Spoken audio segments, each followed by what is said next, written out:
The day my daughter was ripped from me, even the air betrayed me, thick with disinfection, betrayal, and my mother's triumph lingering in every breath. Inside the CPS office, I watched a social worker pull my 8-year-old daughter, Emma, away from me. Her little hand kept reaching back, her voice cracking as she screamed, "Mommy, please don't let them take me." I couldn't move. My knees buckled. The caseworker's words cut like glass. Neglect, possible abuse, unsafe living conditions. None of it was true. But the so-called evidence? That's when I saw her. My own mother. Linda Harrison, sitting in the corner with a smirk, like she'd been waiting for this moment her entire life. She stood, smoothed her designer suit, and as she brushed past me, she whispered, "Some people just aren't meant to be mothers, dear." The door slammed shut. Emma was gone, and in that instant, my world collapsed. But here's what my mother never saw coming. That day, she didn't just take my child. She created something far more dangerous. She created me. And this is the story of how I turned her betrayal My into name is her Sarah downfall. Carter, and at 32, I thought I had finally escaped the shadow of my toxic mother. I was wrong. Let me take you back 18 months, when Emma and I were living in our small but cozy apartment in Brooklyn.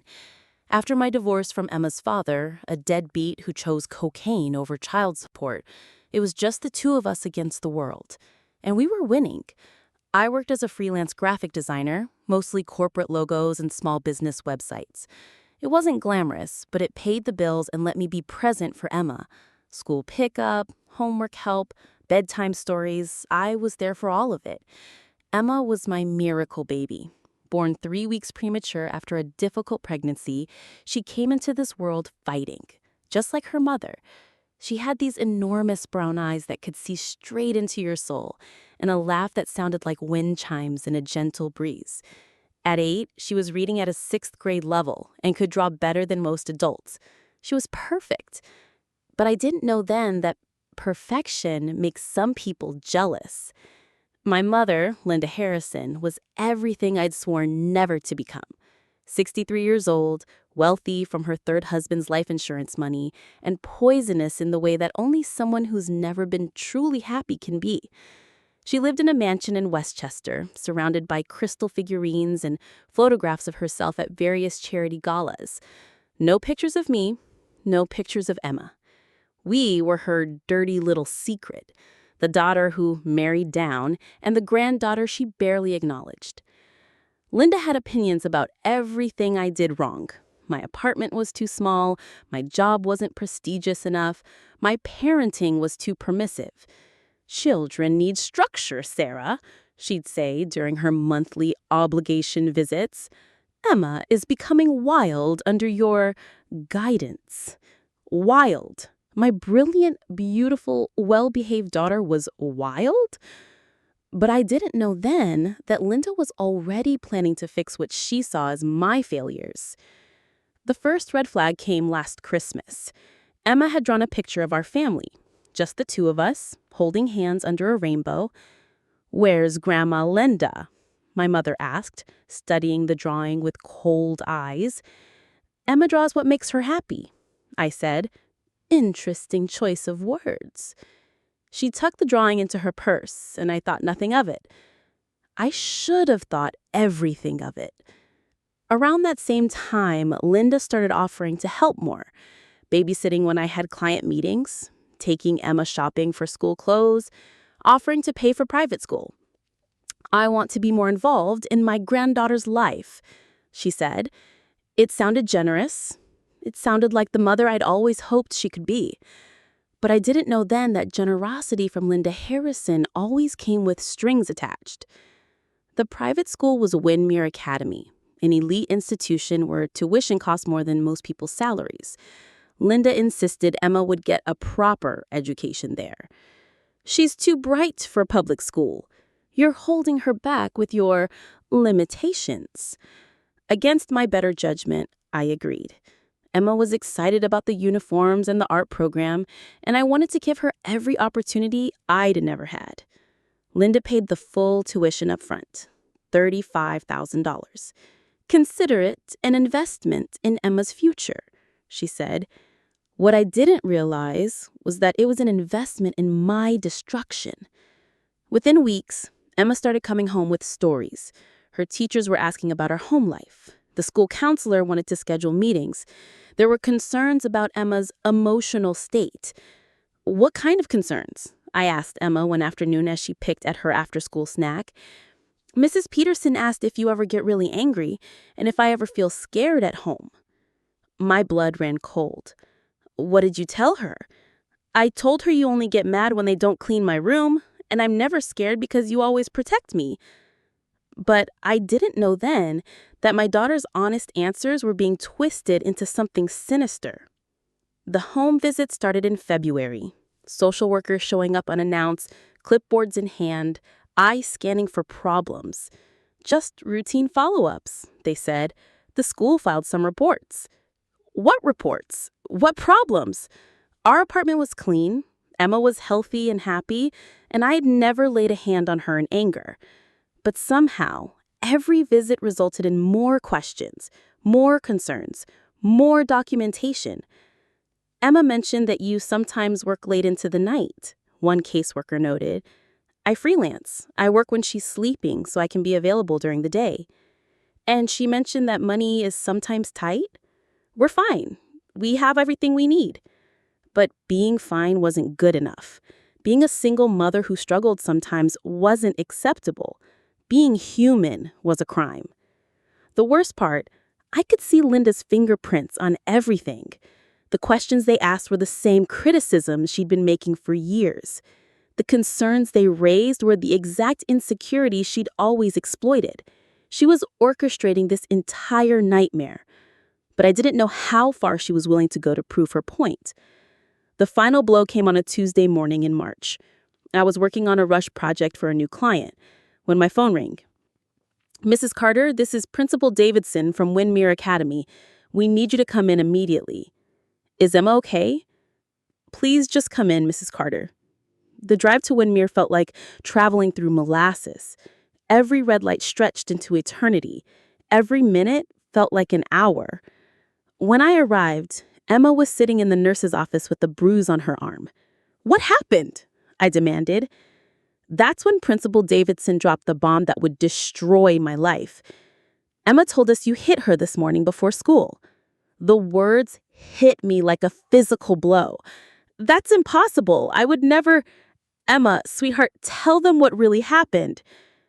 Emma looked at me with confused, frightened eyes.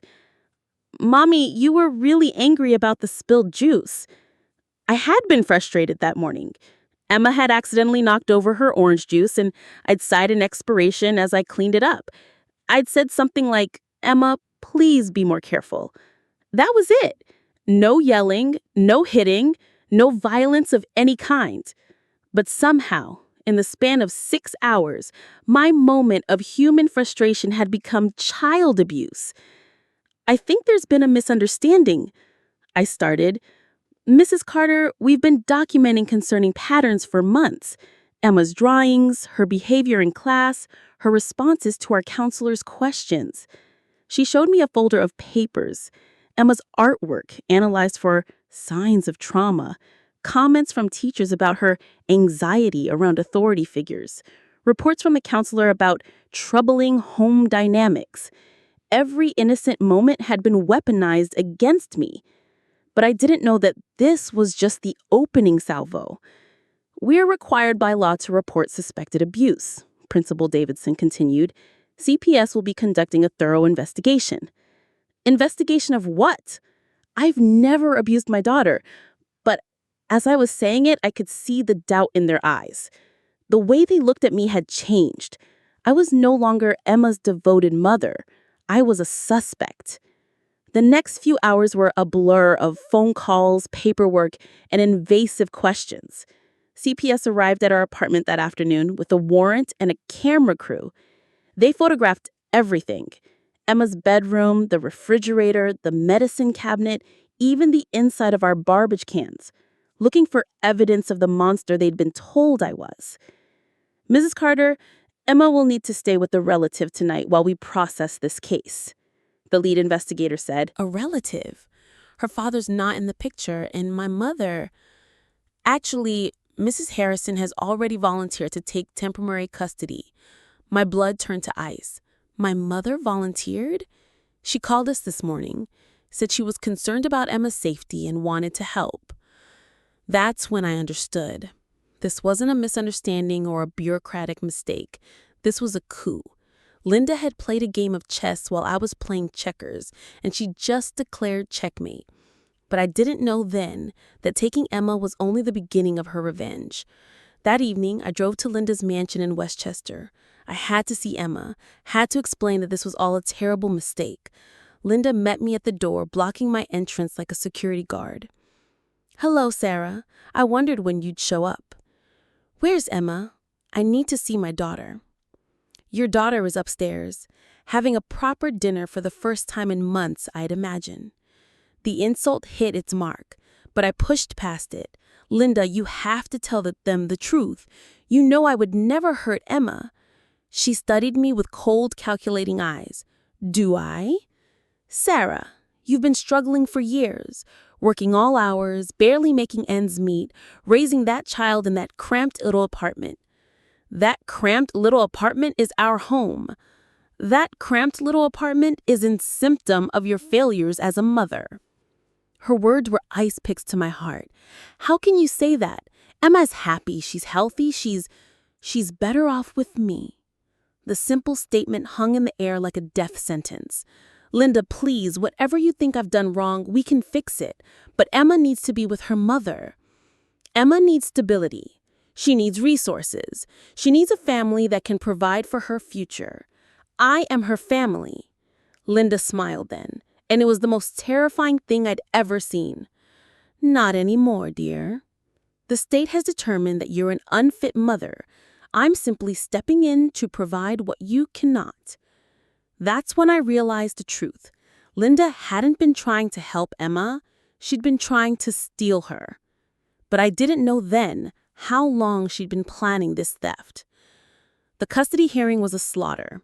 Linda's lawyers, 3 of them, presented a case that painted me as an unstable, abusive, financially irresponsible parent. They had photographs of our small apartment, financial records showing my irregular freelance income, and testimony from Windermere Academy staff about Emma's concerning behavioral patterns. My court-appointed lawyer was fresh out of law school and overwhelmed. "Your Honor," Linda's lead attorney said, "Mrs. Carter has a history of mental instability, financial irresponsibility, and now documented abuse of her minor child." "Mental instability?" I whispered to my lawyer. "They have records from when you sought therapy after your divorce," he whispered back. Therapy. I'd gone to 3 sessions to help process my feelings about my failed marriage. Somehow, that had become evidence of mental illness. The judge, a stern woman in her 60s who looked like she'd never smiled in her life, reviewed the files with increasing concern. "Mrs. Carter, these are serious allegations." "Your Honor, I love my daughter more than my own life. I would never." "Mrs. Carter," she interrupted, "love isn't always enough. Children need stability, resources, and safe environments." I watched helplessly as they dismantled my character piece by piece. Every struggle was evidence of failure. Every sacrifice was proof of inadequacy. Linda sat in the gallery like a queen watching an execution, occasionally dabbing her eyes with a tissue as if this whole situation broke her heart. But I didn't know then that her tears were tears of triumph. The court granted Linda temporary custody pending a full investigation. I was allowed supervised visits twice a week for 2 hours each. Supervised visits with my own daughter. The supervisor was a stern woman named Mrs. Rodriguez, who watched every interaction like I was a time bomb waiting to explode. "Mommy, when can I come home?" Emma asked during our first visit. I looked at Mrs. Rodriguez, who shook her head slightly. "Soon, sweetheart. Mommy's just working some things out." Grandma Linda says you're sick and need to get better. My heart shattered. I'm not sick, Emma. Sometimes grown-ups have misunderstandings that take time to fix. But how do you explain to an 8-year-old that her grandmother is a monster who's destroying your life for sport? I miss you, Mommy. I miss you too, baby. More than all the stars in the sky. Mrs. Rodriguez made a note on her clipboard. Even expressing love for my daughter was being documented and analyzed. But I didn't know then that these visits were being recorded and edited to make me look unstable. Legal fees devoured my savings like a wildfire. Between lawyer fees, court fees, and mandatory parenting classes, I was hemorrhaging money I didn't have. Linda's lawyers filed motion after motion, each one costing me hundreds of dollars to respond to. They were bleeding me dry systematically, ensuring I couldn't mount an effective defense. I had to move out of our apartment, couldn't afford the rent without Emma there to justify the second bedroom. I found a studio in a building that smelled like cat urine and broken dreams. My freelance work suffered. Hard to focus on designing cheerful logos when your world is collapsing. Clients started going elsewhere. I was becoming exactly what Linda had accused me of being: unstable, financially irresponsible, and desperate. The cruel irony wasn't lost on me. But I didn't know then that my financial collapse was exactly what she had planned. 6 months into this nightmare, I was sitting in my car outside Linda's mansion at 2 a.m., watching Emma's bedroom window when a security guard tapped on my glass. "Ma'am, you can't park here." "That's my daughter's room," I said, pointing to the lit window. "Ma'am, I'm going to need you to move along." I looked at myself in the rearview mirror and didn't recognize the woman staring back at me. Hollow cheeks, dark circles under my eyes, hair that hadn't been properly styled in months. I looked exactly like the unstable mother they'd painted me as. That's when I realized Linda's strategy. She hadn't just taken Emma. She turned me into someone who deserved to lose her. I drove to the Hudson River and sat in the parking lot, staring at the dark water, wondering if Emma would be better off without a mother like me. Maybe Linda was right.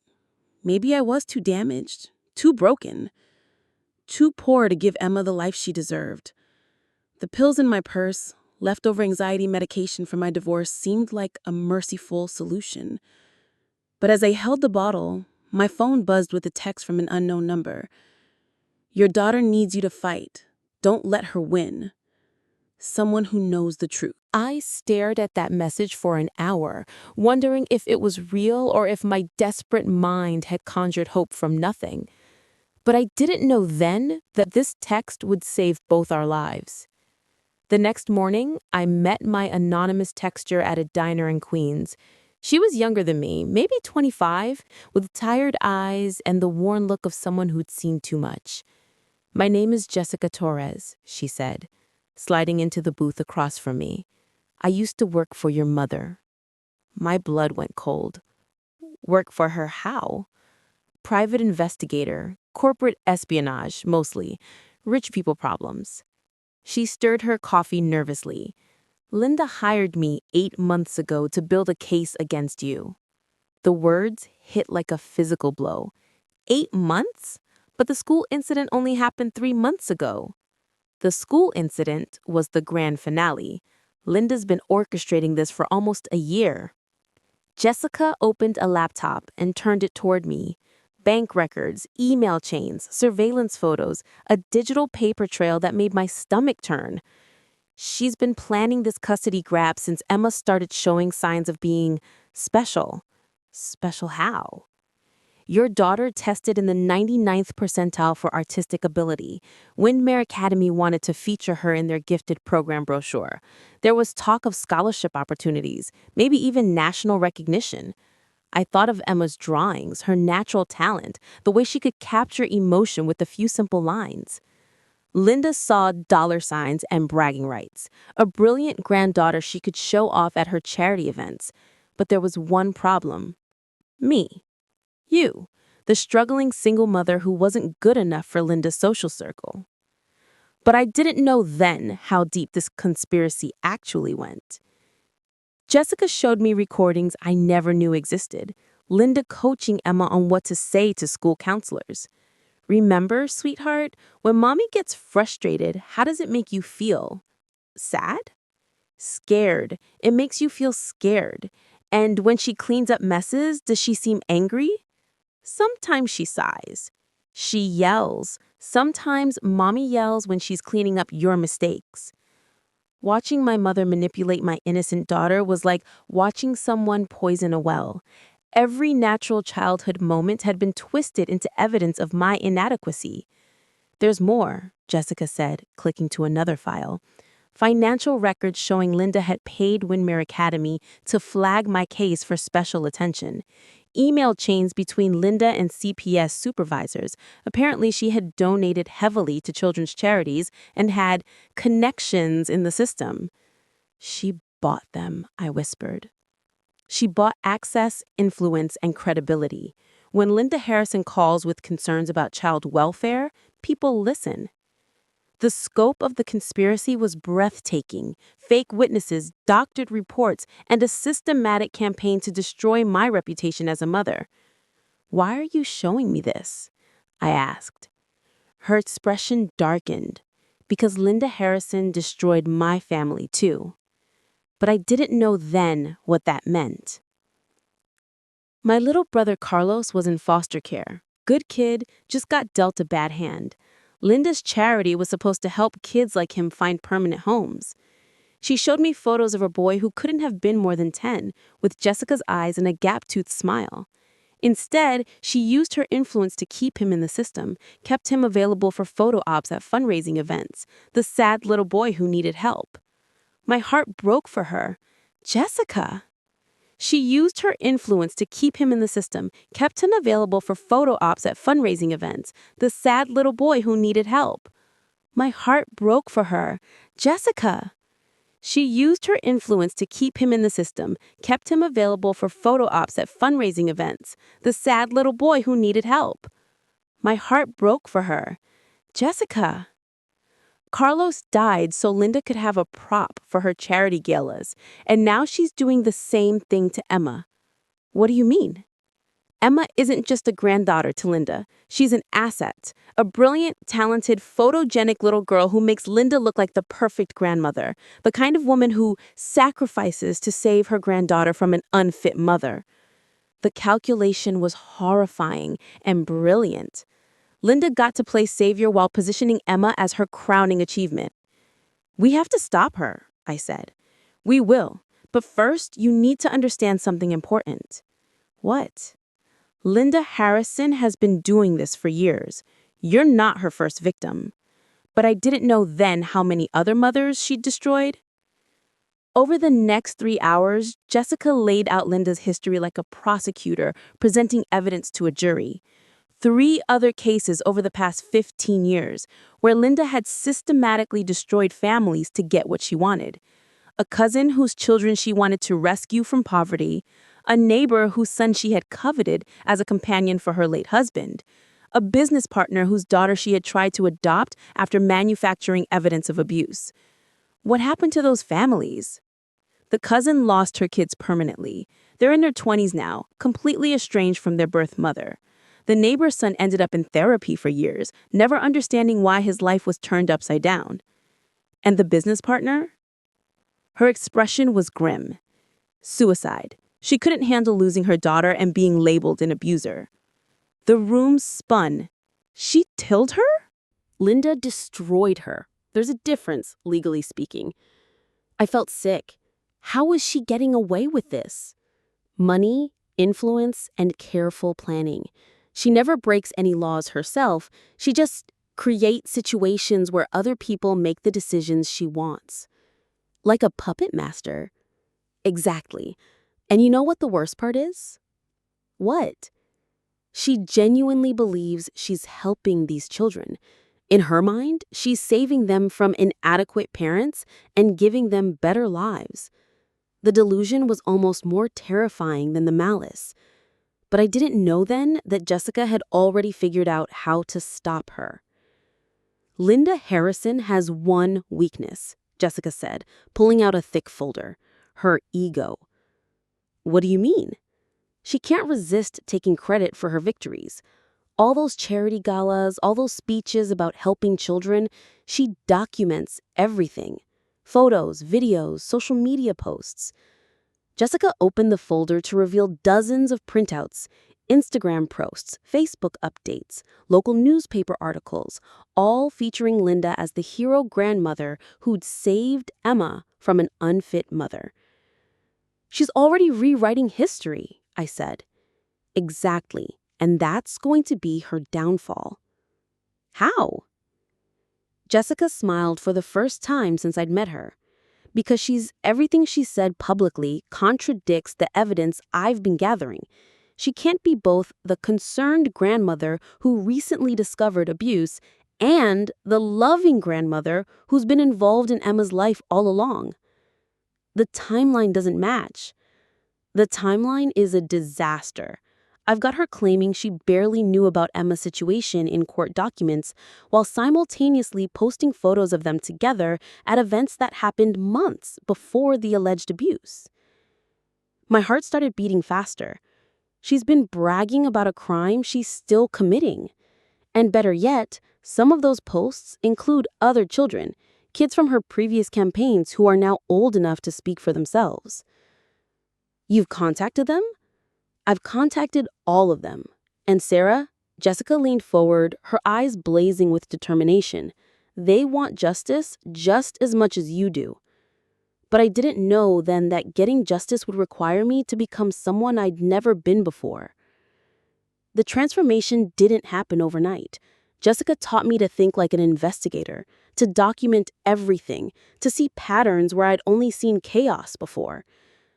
Linda's weakness is that she can't help herself, Jessica explained, as we sat in my cramped studio apartment, surrounded by evidence boards that looked like something from a crime thriller. She has to be the center of attention. She has to be the hero of every story. We mapped out Linda's social calendar for the past year. Charity events, fundraising galas, community awards, all documented on social media with timestamps that contradicted her official statements.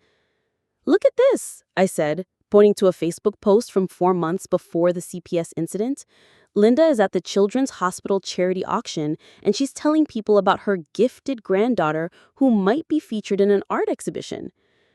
But in her court testimony, she claims she barely knew Emma and only became involved when she learned about the abuse, which supposedly started 3 months later. We had her in a lie, multiple lies, actually. But lies told by rich philanthropists to court family judges were hard to prosecute. We needed something bigger. But I didn't know then that Linda would hand us that bigger thing herself. The breakthrough came when Jessica discovered that Linda had agreed to be featured in a local news documentary about grandparents as heroes. The story was supposed to air next month, highlighting how Linda had rescued Emma from an abusive situation. "She's going to tell the whole story on camera," Jessica said, barely containing her excitement. Why is that good for us? Because she can't resist embellishing. Every time Linda tells the story, it gets bigger, more dramatic, more heroic. She'll contradict her previous statements, add details that aren't in the court record, maybe even slip up about things she shouldn't know. We reached out to the documentary producer, a young journalist named Kevin Park, who was genuinely interested in human interest stories. When we showed him some of the evidence Jessica had compiled, his enthusiasm for the project took on a different tone. "Are you saying Mrs. Harrison fabricated this abuse case?" he asked. "We're saying the evidence suggests a pattern of behavior that goes beyond this single incident," Jessica replied carefully. Kevin reviewed our documentation for 2 hours. The financial records, the timeline inconsistencies, the testimonies from Linda's previous victims. "This is not the story I thought I was telling," he said finally. "What story did you think you were telling?" "A heartwarming piece about family bonds overcoming adversity. What you're showing me is..." He paused, struggling for words. "This is criminal conspiracy." "Will you help us?" I asked. Kevin looked at Emma's photo, the one from Linda's Instagram, showing my daughter in expensive clothes with hollow, confused eyes. "I'll help you. but we're going to do this right. Full investigation, multiple sources, legal oversight. If Linda Harrison is what you say she is, the whole world is going to know. But I didn't know then that Linda would make our job even easier. The interview documentary was scheduled for the following Thursday. Linda had insisted on doing it at her mansion, surrounded by photos of Emma and awards from her various charitable activities. Jessica and I watched from Kevin's production van as Linda prepared for her close-up. Hair perfectly styled, makeup professionally applied, wearing a conservative suit that screamed, "Trustworthy grandmother." She's going to perform, Jessica predicted. Watch her body language. She'll be confident, maybe even a little smug. Kevin had prepared specific questions based on our research. Timeline questions that would force Linda to commit to specific dates, detailed questions about Emma's alleged abuse that would reveal information Linda shouldn't know, and emotional questions designed to make her reveal her true motivations. The interview started innocuously. Linda's background, her charitable work, her close relationship with Emma. Then Kevin dropped the first trap. Mrs. Harrison, you mentioned that you'd been concerned about Emma's well-being for some time. Can you tell us when you first noticed signs of trouble? Linda's eyes lit up. She was in her element now, the center of attention with a tragic but heroic story to tell. I'd been watching Sarah struggle for years, she said. Single motherhood is difficult, and Sarah was overwhelmed. I saw the signs early on. What signs specifically? Emma would come to visit me with bruises, small ones, but noticeable if you knew what to look for. And she was always anxious, always worried about making messes or disappointing her mother. I felt Jessica tense beside me. She's describing specific incidents that aren't in any of the official reports, she whispered. When did these visits happen? Kevin asked. Oh, regularly, every few weeks for the past year or so. I documented everything, of course. Photos, dates, Emma's own words describing her home life. My heart stopped. Every few weeks? I barely let Emma visit Linda once a month, and never overnight. She's fabricating an entire relationship, Jessica said, her voice tight with anger. But Linda wasn't done. The turning point came when Emma showed me some of her artwork. Children express their trauma through art, you know. The images were disturbing. Dark themes, representations of fear and pain. Kevin leaned forward. Do you still have these drawings? Of course. They're part of the evidence I provided to Child Protective Services. Evidence that didn't exist. Emma's artwork was bright, cheerful, and age-appropriate. I'd seen every drawing she'd ever made. Linda was committing perjury on camera. The hardest part, Linda continued, dabbing at her eyes with a tissue, was knowing that my own daughter was capable of harming such an innocent child. But sometimes, love means making difficult decisions.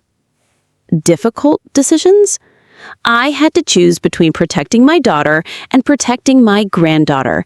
In the end, Emma's safety had to come first. The performance was flawless, tearful but strong, heartbroken but determined. If I hadn't known the truth, I would have believed every word. But I did know the truth, and now we had Linda's lies preserved forever on high-definition video. But I didn't know then that this interview would destroy her in ways we'd never imagined. Kevin's documentary aired 3 weeks later, but not the version Linda expected. Working with legal experts and child welfare advocates, he'd crafted an investigative piece that systematically dismantled Linda's story. The program opened with Linda's interview, letting her tell her version of events in her own words. Then it began the fact-checking. Expert analysts examined the timeline inconsistencies. Child psychologists reviewed Emma's actual artwork, the bright, happy drawings of a well-adjusted child. Financial experts traced the money Linda had used to influence various officials and institutions, but the most devastating segments featured interviews with Linda's previous victims. Maria Santos, whose 3 children had been removed from her custody 15 years ago after Linda reported concerns about their living conditions. The children, now adults, described growing up confused and damaged, never understanding why they'd been separated from a mother who loved them. James Chen, no relation to Marcus, whose 8-year-old son had been the target of Linda's attention 12 years ago. He'd fought the custody battle for 3 years before financial ruin forced him to surrender parental rights. And most heartbreakingly, a video testimony from Jessica's brother, Carlos, recorded just weeks before his death. A young man destroyed by the system that was supposed to protect him, used as a prop by a woman who claimed to care about children's welfare. Linda Harrison collects damaged children like other people collect art. She displays them when it serves her purpose, then discards them when they're no longer useful. The documentary painted a picture of a serial child predator, not in the traditional sense, but someone who systematically destroyed families to satisfy her own psychological needs. But I didn't know then that Linda's response would be even more damaging than the accusations. Linda's reaction to the documentary was swift and spectacular. Instead of laying low or issuing a measured response through lawyers, she went on the attack. She held a press conference at her mansion, flanked by expensive attorneys and character witnesses from her social circle. The plan, apparently, was to present herself as the victim of a vicious smear campaign. It backfired catastrophically. "These accusations are ridiculous," Linda declared, her voice shaking with rage. "I have devoted my life to helping children, and now I'm being attacked by ungrateful parents who can't accept their own failures." She went on to detail specific incidents of Emma's alleged abuse, incidents that contradicted not only her previous statements, but basic facts about our lives. "Sarah would lock Emma in her room for hours as punishment. I have photographs of the poor child crying at her bedroom window." The problem? Our apartment was on the 3rd floor, and Emma's bedroom window faced an interior courtyard that was impossible to photograph from the street. She would force Emma to eat spoiled food as discipline. Linda continued, her voice rising. "I witnessed this myself during my visits." Another lie. Linda had visited our apartment exactly 4 times in 8 years, and never during mealtimes. But the most damaging moment came when a reporter asked about the timeline inconsistencies highlighted in the documentary. "Timeline?" Linda snapped. "I don't care about timelines. I care about saving children from abuse." Her lawyer tried to intervene, but Linda was beyond reason now. "That documentary is full of lies told by bitter, failed parents who want to blame me for their own inadequacies. I saved Emma from a life of poverty and neglect, and I'd do it again." The admission hung in the air, like a confession. She'd do it again. She'd systematically destroy another family if it served her purposes. The press conference was supposed to restore her reputation. Instead, it became evidence of her guilt. But I didn't know then that Emma was watching. The breakthrough came from an unexpected source.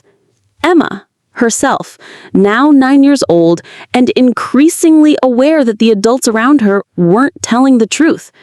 She'd been living with Linda for 8 months, and the initial excitement of the big house and expensive clothes had worn off.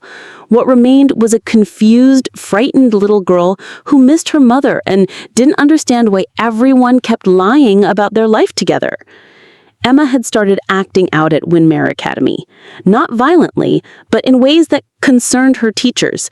She'd stopped drawing, her greatest passion, and had become withdrawn and anxious. The school counselor, Dr. Patricia Reeves, was the same one who'd originally flagged Emma's case. But months of actually working with Emma had revealed something troubling. The child's behavior didn't match the profile of an abuse victim. Emma exhibits signs of separation anxiety and confusion, not trauma. Dr. Reeves told Kevin during a follow-up interview for the documentary. Her regression began after she was removed from her mother, not before. More damaging was Emma's own testimony, carefully conducted by child psychologists in a neutral setting. "I miss my mommy," Emma said simply. "I don't understand why I can't go home. Grandma Linda says mommy was mean to me, but I don't remember that." "What do you remember about living with your mother?" the psychologist asked. "We would make pancakes on Sunday mornings, and she would read to me every night. And when I had bad dreams, she would let me sleep in her bed until I felt better." "Did your mother ever hurt you?" Emma's confusion was heartbreaking. "Hurt me how? She never hit me or anything. Sometimes she would get frustrated when I made messes, but all moms do that, right?" "What about the bruises that Grandma Linda mentioned?" "I don't know what she means. I get bruises sometimes when I play, but Mommy always puts Band-Aids on them and kisses them better." The interview went on for 2 hours, and every minute of it contradicted Linda's narrative. Emma described a loving, attentive mother who worked hard to provide for them both. She described feeling safe, loved, and protected until the day she was taken away. "I want to go home," Emma said at the end of the session. "Can I please go home to my mommy now?" But I didn't know then that Emma's plea would be the final nail in Linda's coffin. The combination of the documentary, Linda's disastrous press conference, and Emma's testimony created a perfect storm of public outrage. Child welfare advocates, legal experts, and concerned citizens began demanding a full investigation into Linda's activities. The district attorney announced a formal inquiry into potential fraud, perjury, and abuse of the legal system. The state child welfare department launched an internal review of how the case had been handled. Most importantly, Emma's case was reassigned to a new judge, one who hadn't been influenced by Linda's charitable donations and social connections. Judge Patricia Morrison, no relation despite the shared name, was known for her no-nonsense approach to family law and her fierce protection of children's actual best interests, not just their theoretical ones. "I've reviewed the entire case file," she announced at our emergency hearing, "and I have serious concerns about how these proceedings have been conducted." Linda's lawyers tried to object, but Judge Morrison cut them off. "Mrs. Harrison, your public statements have contradicted your sworn testimony in multiple instances. The evidence you've provided doesn't match the timeline you've established, and most concerning, the alleged victim appears to be suffering more trauma from her separation from her mother than she ever did in her mother's care." "Your Honor," Linda's lead attorney began, "my client has only acted in the best interest of—" "Your client," Judge Morrison interrupted, "appears to have manipulated the legal system for personal gain that is not in anyone's best interest except her own." The judge ordered an immediate psychological evaluation of Emma, a review of all evidence by independent experts, and a suspension of Linda's custody pending investigation. "Mrs. Carter," Judge Morrison said to me, "I'm ordering the immediate return of your daughter to your custody, with appropriate support services to help both of you recover from this ordeal." I collapsed into my chair, overwhelmed by relief and disbelief. After 8 months of hell, I was getting Emma back. But I didn't know then that Linda would make one final, desperate move. Linda's last gambit was as cruel as it was predictable. Unable to maintain custody through legal channels, she decided to disappear with Emma altogether. The day before Emma was supposed to be returned to me, Linda's housekeeper called 911 to report that both Linda and Emma were missing, along with Linda's passport and a substantial amount of cash. She said she was taking Emma for ice cream, the housekeeper told police. That was 6 hours ago. My blood turned to ice. Linda was running and she was taking my daughter with her. The FBI was notified immediately. Interstate child abduction was a federal crime. But Linda had a 6-hour head start and resources I couldn't match. She's got money, connections, and a sense of entitlement that makes her dangerous, Agent Sarah Kame told me as we sat in the FBI field office. People like Linda Harrison don't accept defeat gracefully. Where would she go? Somewhere without extradition treaties, probably. She's got enough money to disappear for years. The thought of Emma trapped with Linda in some foreign country, being told lies about why she could never see me again, was unbearable. But I didn't know then that Linda had made a crucial mistake. Jessica had been monitoring Linda's digital footprint since the documentary aired. Social media, credit cards, anything that might give us insight into her plans. "She's not as smart as she thinks she is," Jessica said, showing up at the FBI office with her laptop.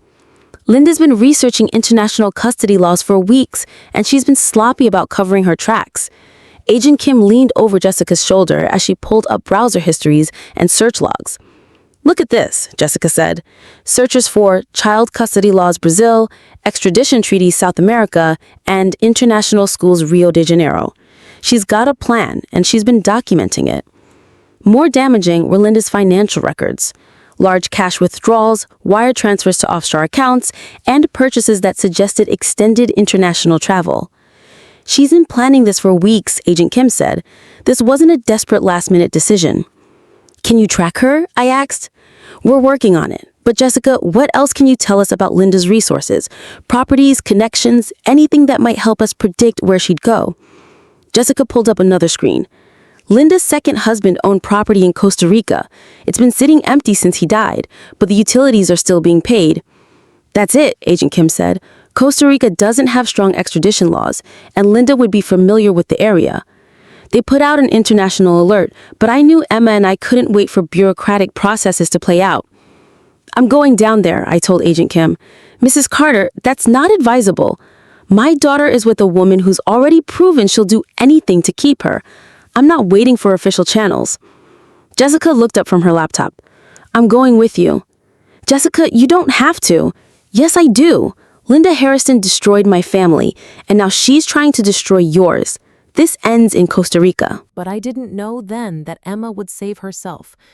We found them at a beach resort outside San Jose, exactly where Jessica had predicted. Linda had booked a villa under an alias, but her credit card records made her easy to track.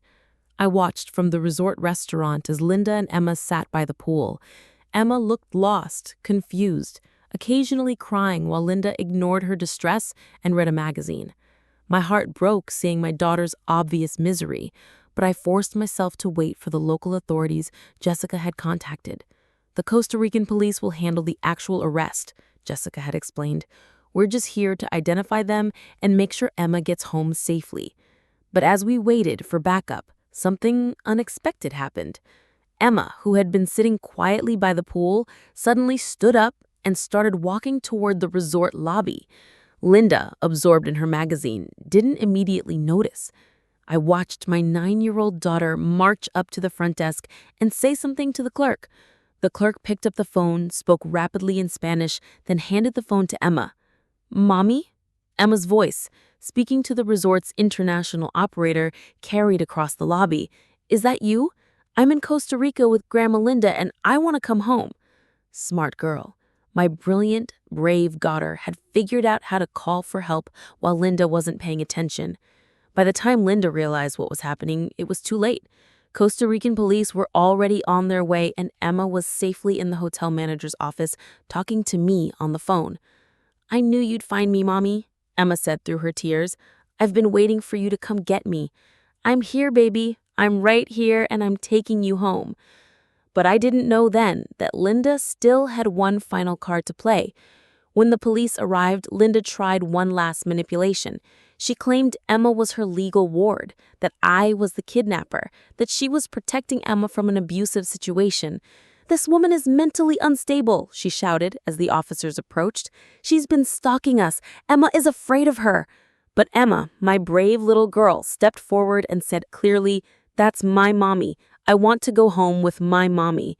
The documentation I'd brought, court orders, custody papers, Emma's birth certificate, made the situation clear to the authorities. As they led Linda away in handcuffs, she turned to me with pure hatred in her eyes. "You think you've won? You're still the same pathetic failure you always were. Emma deserves better than you."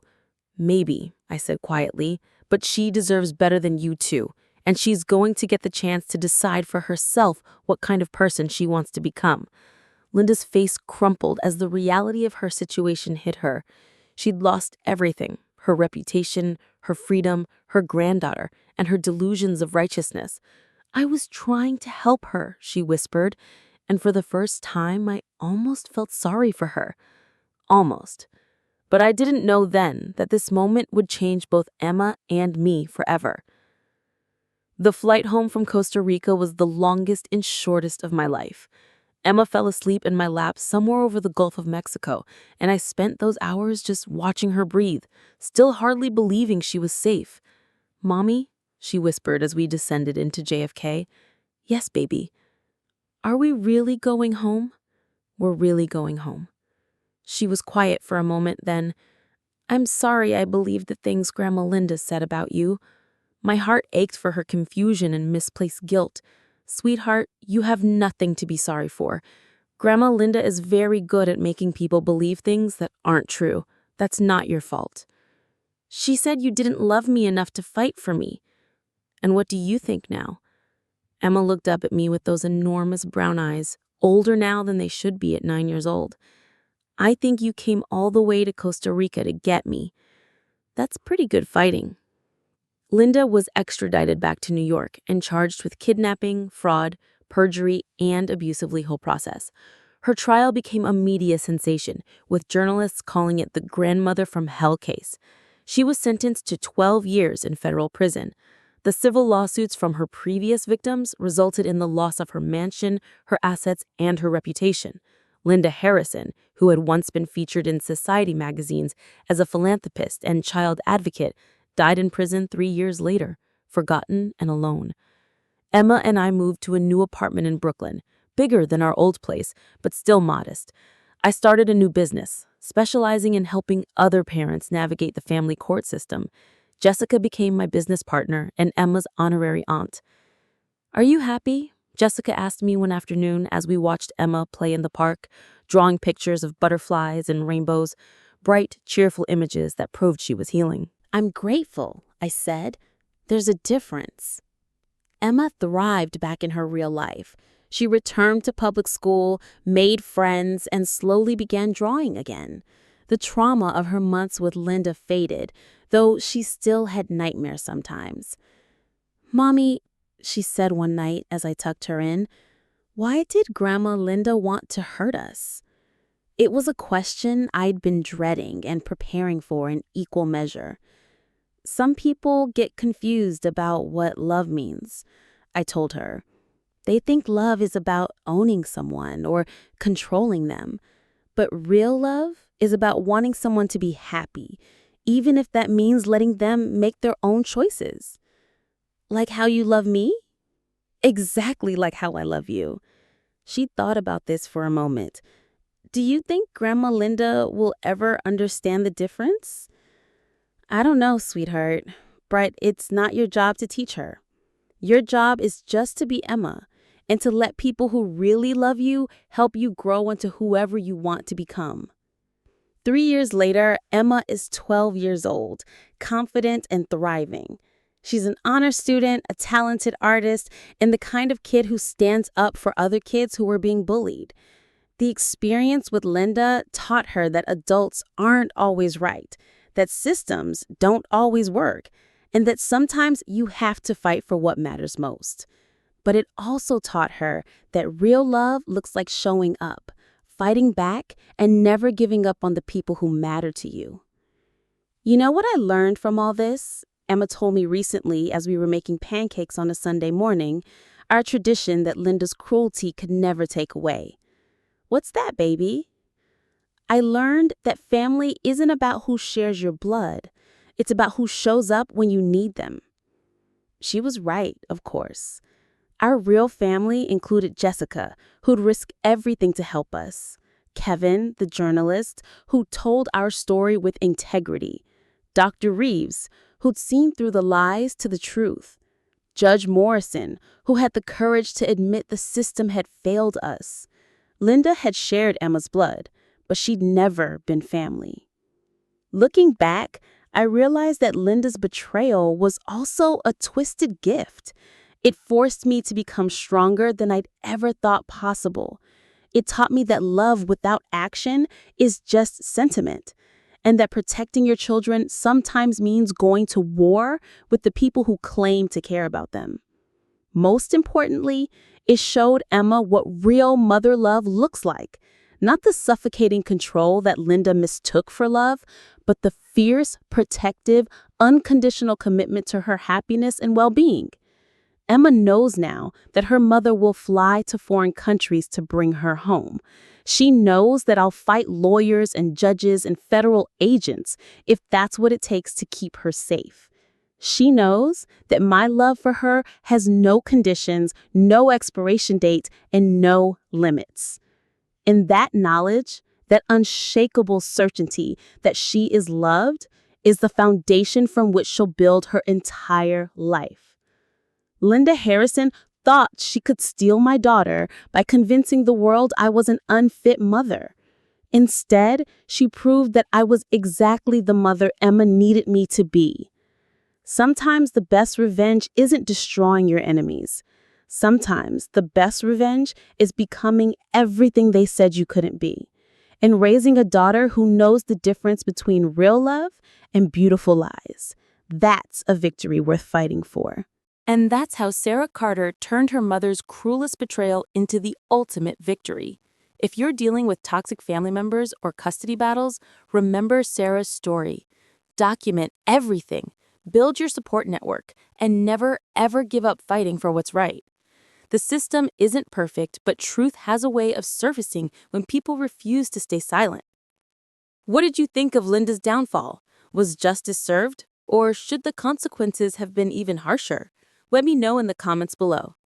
And if this story showed you something about the power of persistence in impossible situations, make sure to hit that like button and subscribe for more incredible true stories of people who refuse to be victims. Thanks for watching, and I'll see you in the next one.